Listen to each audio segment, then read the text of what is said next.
Think of the time that I would imagine everyone in here has stood on the rim of the Grand Canyon, looking down into what is a unbelievably picturesque natural beauty, the Grand Canyon.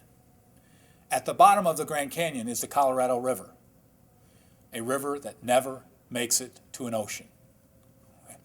That river comes out of there and is used before it gets down. It ends. That's what can happen if you don't take care of what's the most powerful and beautiful resource we have and necessary resource, which is water. So I would point as looking at where we've got to go on issues as we look out 75 years, we can't take another 10 or 15 foot every few years drop in the water pool in southwest Missouri. We just cannot. Just like we couldn't take manure tsunamis in northwest Missouri, and we can't take chicken litter problems in some portions of the state, we cannot have the water quantity continue to move down unless we have a plan to deal with the future. So it is very important that we look, and I applaud you for coming together to look at some of these longer term issues. But we should also admit some areas we've been successful at, so as to show folks how it can make a difference. For example, in this state and in this country, a few years ago, we decided to do something about air quality, and we have. No, it's not perfect, but clearly over the last 15 years in this state, we can prove verifiably, because of the litigation we had and the attainment issues we had and the ozone issues we've had, because of the efforts by folks to come after us in one form or another, because of the monitoring stations we now have out that are placed out to test ozone levels, to test air levels all across the state. The air is cleaner in the state of Missouri now than it was 15 years ago, even in our major cities. Are we done? No. But are we making progress? You bet we are. Is that progress measurable? Yes, it is. So once again, measuring these successes, marking these points in time, so that we can prove over a 5, 10, 15, or 20-year period that the incidences of asthma or other airborne illnesses because of air pollution are actually going down, that we have a healthcare savings, that we have a quality of life gain from protecting what we have been given. All of those are metrics that if people in this room don't start measuring and reporting on and talking about and educating, there isn't anybody else to do it. Okay? That's the one thing about this room, about what has been done to bring folks together today. This is a day in which I woke up in Jeff City, did some work at the office. I flew to Kansas City for a thing we had to do over there, and I'm here. I'll be down in Springfield. I'll eventually be back in Jeff City.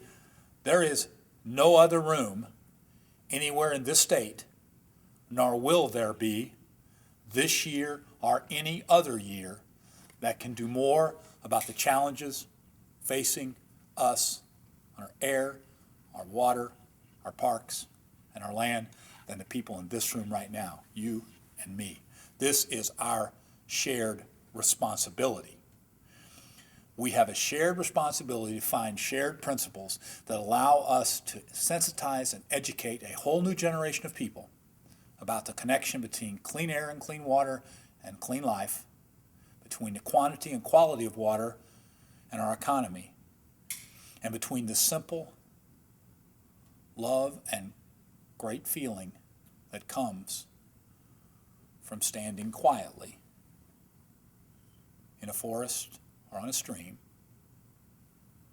and appreciating that there are many things around you that you can't see, but that you can feel, and that they share this planet with us.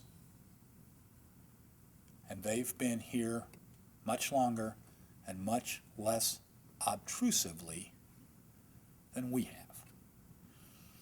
We have to be good neighbors.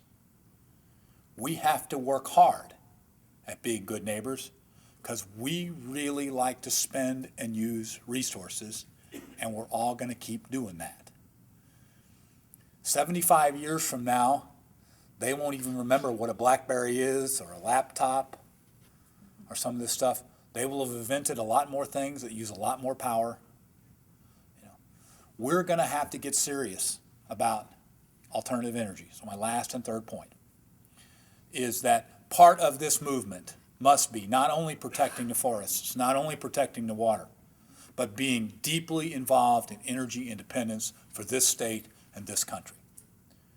We cannot survive in the way that we have if we continue to drive around in vehicles that despoil the environment, if we continue to make power in a way that literally burns up our future.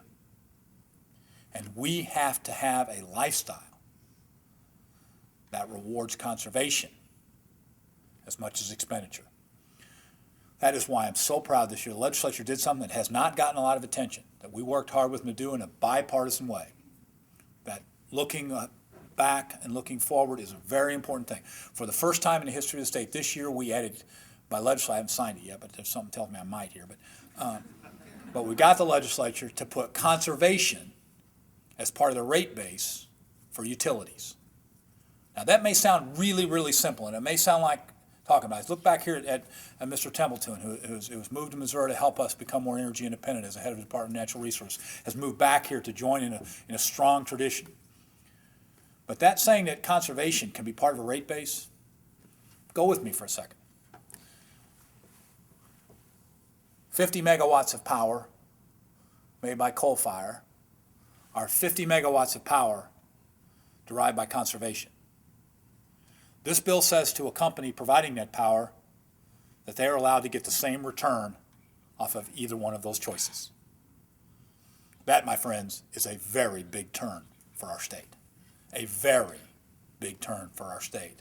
And I will be honored and pleased, assuming it's drafted correctly, to sign, which it is, to think about. I don't want to just press here. I don't want to announce I'm signing the bill yet, but the point is, that's a big step towards energy independence. That is a true step. But we won't get this done. We can plant all the trees we want. We can grow all the trout we want. We can do all of the things we want to do in conservation. We can buy property, we can put it in reserve. But if we continue on the plane we're on as a state and a country in producing energy and despoiling the environment by doing it at the same rate for the next 75 years as we have been for the last 75 years, this room isn't big enough for enough people in it to solve these problems. We have got to find energy independence. We have got to find conservation. We have got to incent alternative energy. We have got to change people's way of thinking about using power and energy in significant ways. And while that may not have been a problem 75 years ago when people sat here, they wanted to kill more deer, they wanted more turkeys, they wanted a lot of things. Well, we have a different responsibility than they did. Things have changed in 75 years. This is not the same meeting it was 75 years ago. It doesn't do just so we can invent a Montauk State Park. That's not the end of our world, okay? We got to get energy independent, and we got to be part of that solution. All of us. All of us.